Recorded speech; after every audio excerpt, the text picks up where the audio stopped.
los jóvenes. ¡Nuestro aplauso!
Observen, amigos, están formando la letra W, señal de saludo.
Es la letra del W del Huasichapi.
Respetable, nuestro aplauso para esos jóvenes artistas en potencia de lo que tenemos Santa Bamba en cuestión de folclore.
¿Cuántos de nuestros padres o nuestros abuelos han hecho la casa generalmente casi un 90% de paja? Y toda una ceremonia, hoy le están significando en forma de danza, haciendo rememorar aquella etapa, aquellos momentos del Huasichacuy, no solamente en Antabamba, sino en todos sus distritos, sus caseríos, en sus vaquerías.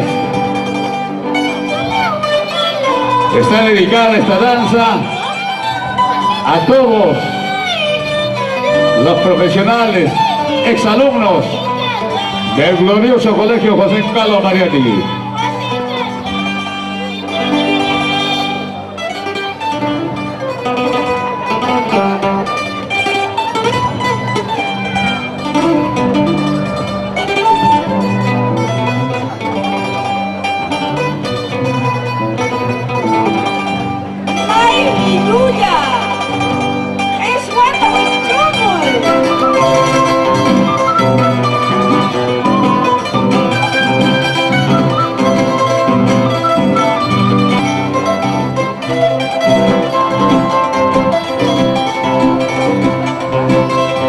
Nos hacen recordar con la danza muchos de nuestros abuelos, nuestros antepasados, lo que hacían sus casas de esta forma. Pero también en esas palmas de los cuatro costados del Cusipampa. También cuántos santanaminos aquí en la modernidad están haciendo, han hecho edificios grandes, casas muy bonitas, pero siempre tiene un matiz de recuerdo, porque para cada techado siempre se llama a algún familiar, recordando precisamente estas vivencias de nuestra provincia.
Con todas las disculpas del caso, le estamos esperando porque se les ha dedicado mediante comunicación oficial. Usted, amigo, puede colaborar con esta primera danza a nuestro querido colegio José Carlos Mariatti.